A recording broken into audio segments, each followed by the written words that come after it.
Paul Christophe est avec nous. Bonsoir monsieur. Bonsoir. Vous êtes député du Nord, président du groupe Horizon et indépendant à l'Assemblée nationale. Vous avez fait partie d'ailleurs du gouvernement Barnier. Avant de parler de politique internationale, vous avez tenu d'ailleurs une allocution à la tribune de l'Assemblée lundi sur la guerre en Ukraine. Et donc on va beaucoup parler de ce sommet de demain, du sommet européen, et sur lequel bien sûr Emmanuel Macron va intervenir tout à l'heure en direct aux Français, allocution solennelle à 20h. Mais d'abord, je voudrais quand même avoir votre sentiment sur cette information européenne, ce nouveau ressortissant algérien refusé par l'Algérie. C'est le même schéma qu'avec l'influenceur Doualem.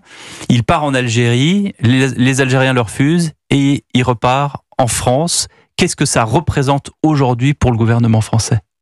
Vous savez que très tôt, Édouard Philippe a invité à revisiter les accords de 68 à l'aune de ces situations qui ne sont pas nouvelles, qui sont déjà patentes depuis un certain temps et qui aujourd'hui tendent à se multiplier. Pourquoi on dit ça ? Tout simplement parce que lorsque des accords sont signés, ils reposent sur des réciprocités évidentes. On facilite l'accès à un pays, on négocie en parallèle des facilités peut-être d'intégration, on négocie l'attribution de visas, mais on négocie aussi des facilités de retour. Et à partir du moment où l'un des pays ne respecte pas ses engagements, il invite fatalement à la révision de l'ensemble des données qui sont sur la table. Et je pense qu'aujourd'hui, on est arrivé à ce point-là, et donc il est urgent et indispensable de rénover. Mais tout le monde le dit. Monsieur Philippe le dit, Gabriel Attal le dit, François Bayrou le dit. En dernier ressort, nous dénoncerons les accords de 1968, avec à ses côtés Bruno Retailleau, bien sûr, qui est sur cette ligne-là depuis très longtemps, et même Jean-Noël Barrot qui est à côté, qui dit rien, mais qui, acte par sa présence aux côtés du Premier ministre. Et deux jours plus tard, il est obligé. Et 2 jours plus tard, vous avez le président de la République à Porto qui dit, mais attendez, il n'est pas question de manière unilatérale de dénoncer les accords de 1968. Donc, est-ce que vous êtes plus au courant que, par exemple, Marc Ferracci, le ministre de l'Industrie que j'interrogeais dimanche?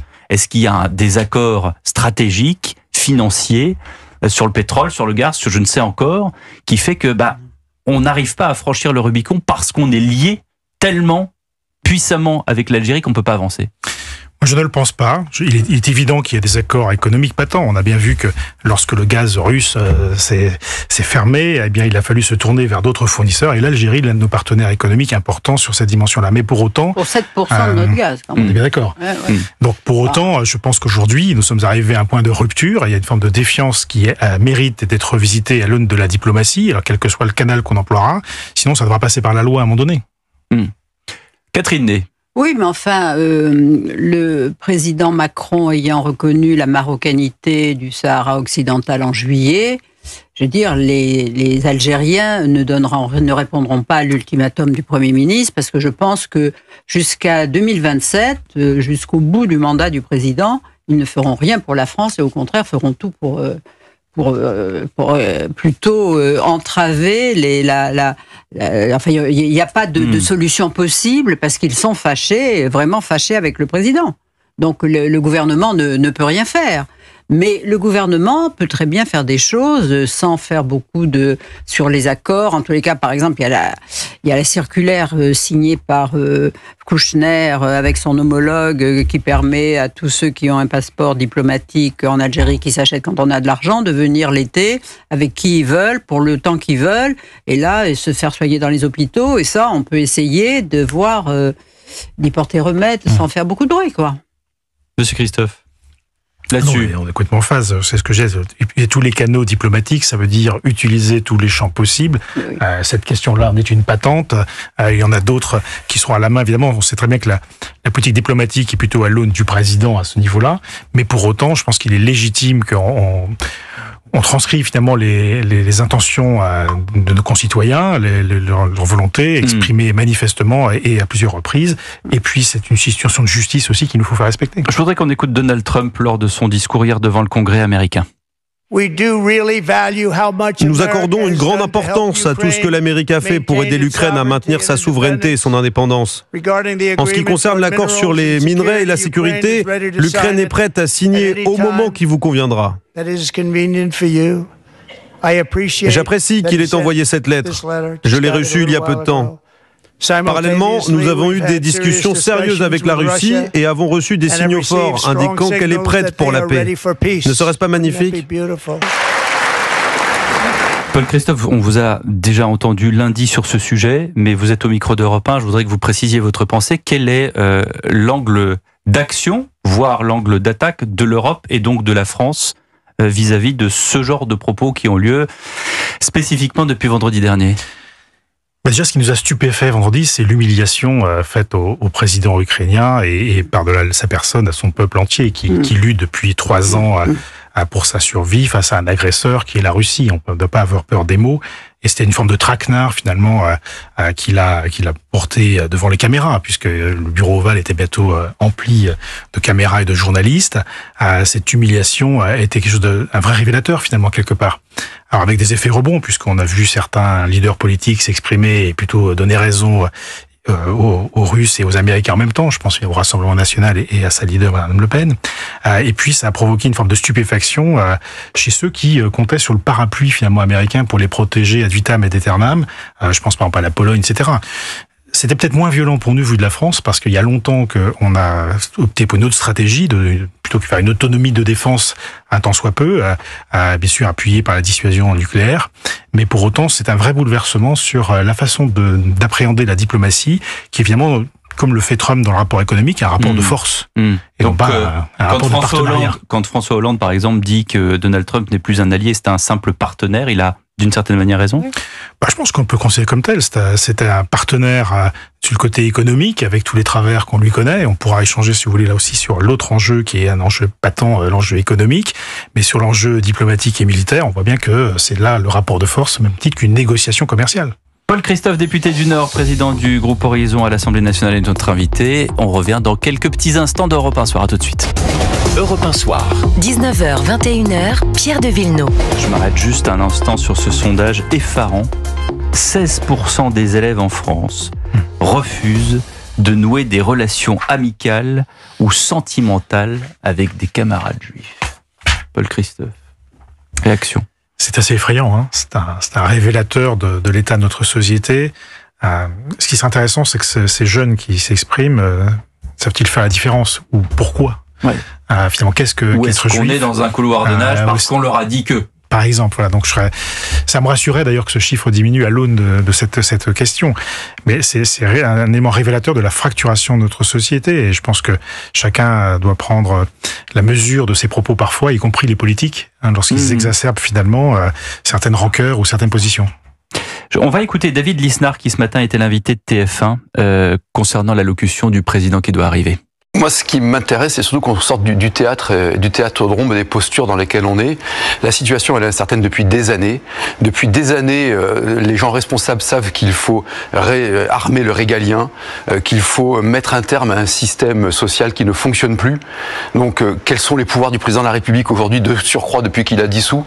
Donc, si c'est pour une posture politicienne de plus, je le dis sans agressivité, mais enfin, pour jouer sur le mélo et l'exagération, ça me paraît peu intéressant. Moi, ce qui m'intéresse, c'est quels sont les intérêts de la France, comment on construit à nouveau une ambition collective puissante française et européenne, et en sortant des effets d'annonce et du théâtre. Question simple, Paul Christophe. Qu'est-ce que vous attendez du discours du chef de l'État ce soir? En écho aux propos qui étaient tenus tout à l'heure, je pense qu'on attend qu'il rassure. Les citoyens aujourd'hui expriment clairement une inquiétude. Vous avez parlé de la question de l'envoi des troupes, etc. Je pense que on a besoin d'être rassuré sur la suite qui va être donnée donc aux événements ukrainiens. Est-ce qu'un accord de paix, oui? Est-ce qu'on y enverra des troupes pour consolider cette sécurité? Et puis quelle va être, parce que les Français sont pas naïfs, ils ont bien compris que on est passé d'America First à America Only. Et que finalement le marché va se refermer. Donc quels sont les impacts sur l'économie de demain? Et donc en soi, je pense qu'on a besoin d'être rassuré à la fois sur l'aspect ukrainien, mais aussi sur la stratégie plus générale en matière de développement économique, en matière de souveraineté. C'est un discours qui est présent depuis 2017. Notre dépendance finalement aux Américains va peut-être réveiller l'Europe. Pour ou contre la mutualisation de l'arme nucléaire? Alors, il ne s'agit pas de la mutualisation de l'arme nucléaire en elle-même. Il ne s'agit pas non plus d'envoyer des missiles nucléaires à disposition des uns et des autres. Je pense que depuis 62, et je vais citer moi aussi Charles de Gaulle, finalement, qui voulait que la dissuasion nucléaire soit là pour protéger les intérêts de la France. Et c'est-à-dire la France, c'est pas forcément dans l'Hexagone. D'ailleurs, la France est parfois sans l'arme nucléaire, mais c'est parfois déplacée dans d'autres pays pour préserver les intérêts de la France. Donc, je pense que la question aujourd'hui qui se pose, c'est comment on organise cette dissuasion de façon à ce qu'elle soit efficace. Olivier D'Artigues. Le 5 décembre dernier, au moment de la censure du gouvernement Barnier, dans son intervention devant les Français, le président de la République rassemble 15 millions de téléspectateurs, puis 9 millions lors de ses vœux pour le début de l'année. D'après vous, est-ce qu'il y aura une audience forte ce soir ou pas? Et pensez-vous que le président peut attirer l'attention en ne dessinant qu'un panorama, qu'un diagnostic de la situation, sans faire une annonce forte qui justement peut tracer une vision et un projet? Je pense qu'effectivement, son allocation sera très suivie. On vit un moment grave. Je pense que la guerre est à nos portes depuis trop longtemps, 3 ans maintenant, et est à un tournant. Est-ce qu'effectivement on s'oriente vers un accord de paix ou pas? Est-ce qu'on s'oriente vers un durcissement des conditions de combat en Ukraine du fait d'un désengagement américain ou pas? Je pense qu'on a besoin d'être éclairé là-dessus. La deuxième façon, on voit bien qu'aujourd'hui, l'accord de partenariat avec les États-Unis n'est plus sur la même logique et qu'il va nous falloir prendre des engagements forts à l'échelon européen pour assurer nous-mêmes, de manière indépendante, notre propre défense. Ça vaut à la fois pour les conditions d'armement. Aujourd'hui, nous savons que nous avons beaucoup de pièces dans nos propres armements qui dépendent des États-Unis. D'ailleurs, ça pourrait être l'étape d'après. Les États-Unis pourraient dire, voilà, je vous interdis demain d'exporter ces pièces qui servent à fabriquer votre propre armement. Donc, comment on rend notre armement complètement autonome? Je pense que c'est Florence Parly, la première, qui a évoqué cette situation à l'époque. Et comment, finalement, on organise à l'échelle de l'Europe notre propre défense. Je pense que les États baltes sont très inquiets, la Pologne est très inquiète. Qui aurait dit que la Finlande, la Suède, tout ça allait réagir différemment vis-à-vis de l'OTAN. Donc je pense qu'on a ce besoin d'avoir ce côté d'engager finalement ce côté précis sur les attendus. Et puis, je le redis, il y a ces enjeux économiques aussi qui sont patents. Je pense que ça aussi, ça inquiète tout autant finalement que la guerre ukrainienne. Ces droits de douane qui sont imposés aujourd'hui à des pays tiers, qui vont avoir leurs répercussions que va faire la Chine vis-à-vis donc de l'Europe. Je pense qu'on a ce besoin de construire finalement une nouvelle étape de la construction européenne qui permet d'être beaucoup plus solidaire. Le président pourrait presque démissionner de son mandat et s'occuper de l'Europe alors? Je ne pense pas que ce soit son intention. Je pense qu'il a été clair, justement, dans les dernières allocutions, en disant qu'il irait jusqu'au bout de son mandat. Et je ne pense pas que l'Europe se cherche un président ou une présidente. Je pense que l'Europe se cherche une nouvelle voie pour se rendre plus autonome vis-à-vis des États-Unis, entre autres. Catherine Ney. Oui, d'ailleurs, changer de président, je pense qu'aucun leader, candidat possible à la présidentielle ne veut hâter les choses et il vaut mieux que le président reste à sa place jusqu'au bout. Ouais, non, c'est... Parce que même si aujourd'hui, que va-t-il déclarer ce soir? Bon, il veut apaiser les Français, mais il ne peut pas annoncer la dissolution de l'angoisse, parce que, je veux dire, c'est difficile, quoi. Est-ce que lui-même est quelqu'un qui rassure, après avoir inquiété depuis plusieurs mois?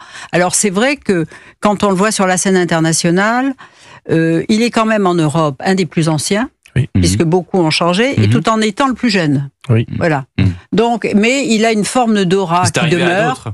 Oui, mais enfin là, il a une aura. Je pense à Valéry Giscard d'Estaing. Oui, mais il a une aura qui demeure, et c'était pas la même période. Et il a un lien avec Donald Trump, qui est ce qu'il est. Enfin, avec Donald Trump, mais enfin bon, voilà. Est-ce que vous avez l'impression que Donald Trump l'écoute? Il l'écoute pas parce qu'il écoute personne, mais il y a un lien, quoi. Il peut quand même lui parler. Donc, je trouve que c'est son atout, quoi. C'est d'être là depuis longtemps et de connaître tous ses homologues. Et il est quand même respecté parce que il leur avait dit, en arrivant, qu'il avait parlé de se réarmer, la défense européenne. Il avait au moins cette vision-là à laquelle il a toujours été fidèle sur l'Europe. Vous savez, en tant que ministre, j'ai eu l'occasion effectivement de me rendre à Bruxelles à la rencontre de mes homologues dans le champ des compétences de l'époque. Vous étiez ministre des Solidarités. Des Solidarités, de l'autonomie et de l'équité femmes-hommes. Et donc j'ai rencontré 10 de mes homologues ce jour-là. Au-delà des sujets qui étaient les nôtres dans le cadre de nos portefeuilles respectifs, tous m'ont témoigné de leur inquiétude vis-à-vis de la France. Non pas qu'ils étaient... Dans quel sens? Inquiétude vers l'instabilité finalement qui était en train d'apparaître, à leurs yeux en tout cas, le risque d'une censure ils ont vu arriver un ministre en se dit tiens, en fait, et finalement, ils traduisaient cette inquiétude par rapport au rôle que joue la France pour eux dans la stabilité de l'Europe. Donc c'était une reconnaissance naturelle de cette stabilité, avec une inquiétude sur cette fragilité de ce qui se passait aussi en Allemagne d'ailleurs au passage, même si d'ailleurs j'ai mon homologue allemande qui disait pas autre chose. Et donc je pense que la parole du président de la République aura son importance dans cet enjeu européen. On regarde de ce qu'on attend de la France lorsque le navire tangue. Je voudrais qu'on écoute, puisqu'on a parlé de Marine Le Pen, je voudrais qu'on écoute Laurent Jacobelli. Il était en fin de matinée sur CNews. Et voici les attentes du député RN de l'allocution du chef de l'État ce soir. Personne n'est dupe. Je pense que le président de la République a besoin d'exister. Quand les événements vous échappent, feignons de les organiser. Il a bien compris qu'aujourd'hui, les négociations de paix passaient à côté de lui. Monsieur Zelensky lui-même, lorsqu'il fait une longue communication sur les réseaux sociaux, cite Monsieur Trump, parle évidemment de son adversaire Poutine, ignore complètement le président français et l'ensemble des dirigeants européens. Donc il faut exister. Et donc il va probablement nous présenter un machin. À chaque fois qu'il y a une crise, il nous propose un machin qui en général est fédéraliste européen. On a eu la crise du Covid, alors il nous ont dit, voilà, l'Europe qui n'en a pas le droit va s'occuper de la santé. Donc là, il va nous annoncer ce soir que tout est terrible et que donc l'Europe doit s'occuper de la défense, qu'il va falloir payer, abonder un fonds européen qui lui-même servira à financer l'Allemagne, qui elle-même achètera des armes américaines. Mais tout cela, probablement, c'est à côté de la plaque. Moi, ce que j'espère qu'il nous annonce ce soir, c'est d'abord qu'il faille trouver un chemin vers la paix. C'est-à-dire une paix qui prenne en compte la souveraineté et la volonté du peuple ukrainien. Je vous ai poliment vu faire la moue, Paul Christophe. Oui, c'est tellement pauvre comme argumentaire que je ne peux que vous poser une moue.